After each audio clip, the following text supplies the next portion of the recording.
Après avoir vu comment fonctionnent nos pensées, on entre maintenant dans un terrain tout aussi fondamental, mais souvent évité, celui des émotions. Et pourquoi c'est si important? Parce que ce sont elles qui donnent du poids à une situation, qui rendent une pensée lourde ou transforment un réflexe en comportement automatique. Et la vérité, c'est que tant que tu ne comprends pas ce qui se joue derrière tes émotions, alors elles décident à ta place. Mais quand tu apprends à les écouter, tu reprends du pouvoir sur ta vie, ton équilibre et même tes relations.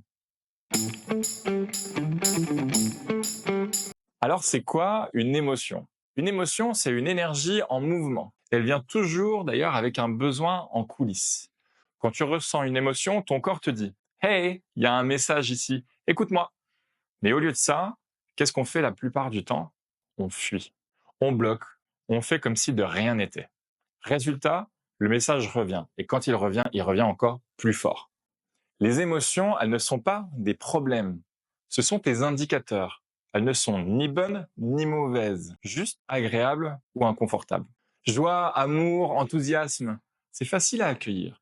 Colère, peur, tristesse et honte, c'est beaucoup moins simple. Mais ces émotions difficiles sont tout autant essentielles. Elles sont des messagers, pas des ennemis.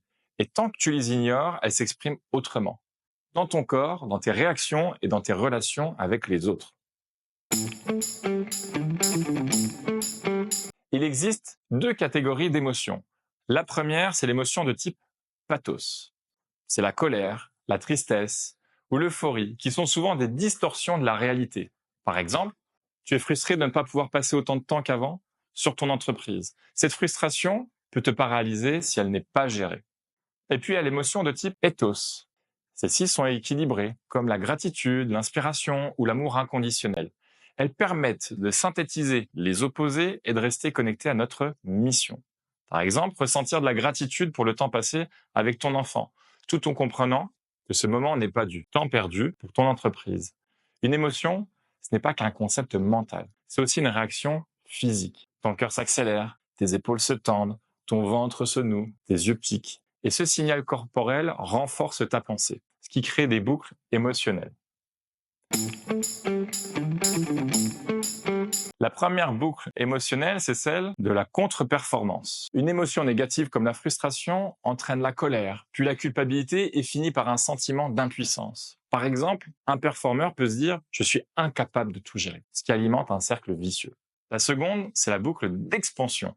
Et cette boucle, elle est alimentée par des émotions positives comme l'enthousiasme, la détermination et la joie. Par exemple, en se concentrant sur les petits succès du quotidien, un performeur va pouvoir renforcer sa motivation à long terme. Dès que tu identifies le message, tu peux identifier ce qui est en train de se jouer en toi. Tu peux rétablir la communication avec toi-même. Prenons d'autres exemples précis.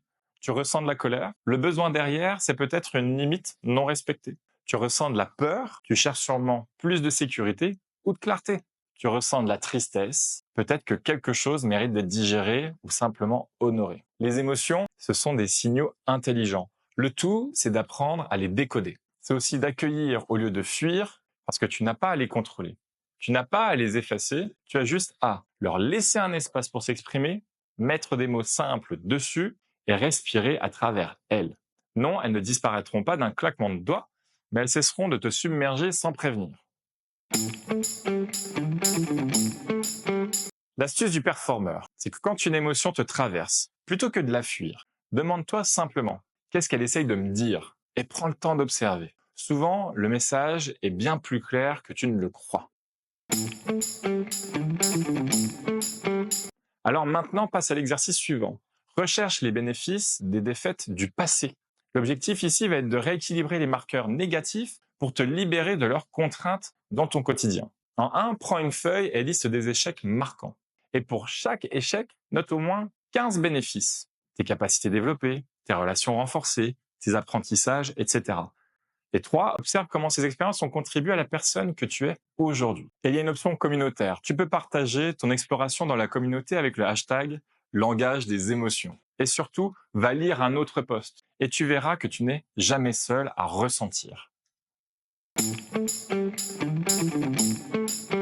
Les émotions, ce sont des alliés puissantes, mais seulement si tu arrêtes de les combattre.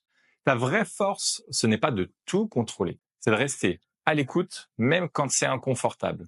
Et dans ta vie de père, d'homme et d'entrepreneur, en conditionnant ton corps à associer des émotions positives à tes objectifs, alors tu alignes ton subconscient et ton conscient. Tu transformes tes peurs en moteurs et tes défis en opportunités.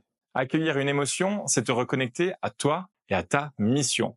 Travailler sur ces émotions, ce n'est pas un exercice facile. On t'accompagne à travers ce blog pour y arriver. Mais si tu sens que c'est trop complexe pour toi, reviens vers nous et sollicite un coaching individualisé. On va t'accompagner à faire un vrai pas en avant. Alors maintenant, à toi de jouer.